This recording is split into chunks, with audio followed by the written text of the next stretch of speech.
trust your material, to trust your ski in particular is so important. You click in the binding and then you don't think of slowing down or being into carving mode or whatever. It's just a good toy and you trust it 100%.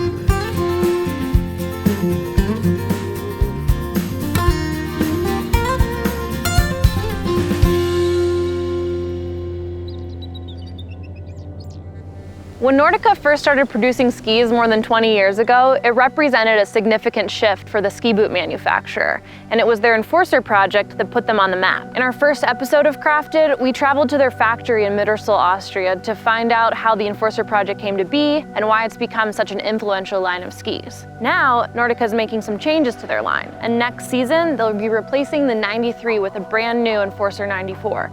And for the first time ever, they're redesigning their trusted Enforcer 100. On this episode of Crafted, we came back to Austria to find out why Nordica changed a good thing for the better.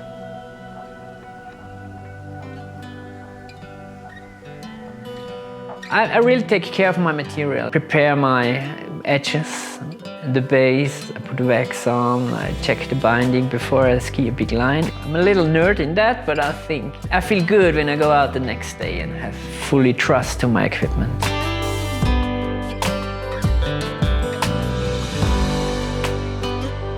When the idea came up that we make these skis new, we were sure this is gonna be difficult because it's already such a good ski. And we had many ideas how to improve. We went on the ski and then we said, okay, this is the direction we need to go for sure. 2 years ago, when we were telling them that we are planning to renew Enforcer, the feedback was immediately don't pick it up. So sandwich constructions is the DNA of Enforcer. We still use 2 sheets of metal, still use a wood core, we still use sidewalls. And then it's a mixture of materials.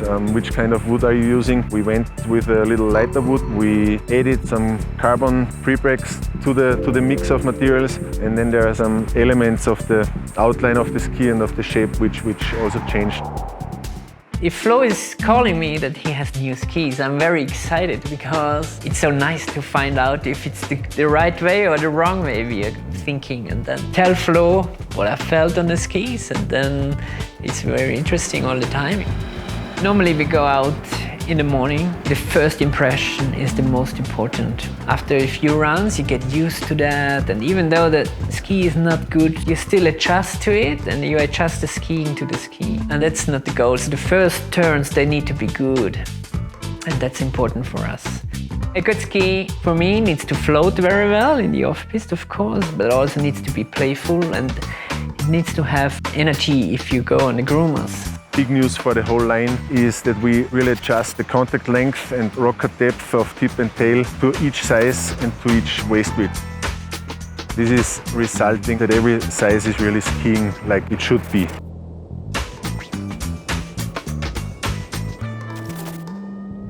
If you really go on the edge, you really push it hard, you won't probably feel that much of a difference. But if you just go slow speed, lower edge angles, this is where we had room to improve with the first generation of Enforcer, and this is where we put our focus on. Now it's smoother, same performance, but more playful.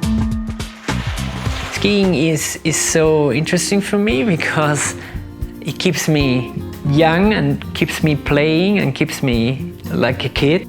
Skiing is a good way to keep it rolling. It will build up our life around skiing, around the mountain. We can live our passion here.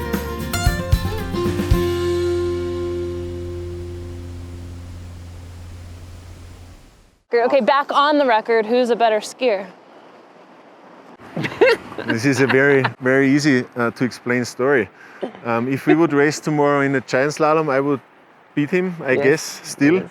Yes. But if we would go On a freeride competition, he would win because I would stop before the cliff and he would just roll over. Just from a style perspective, I think I'm still better.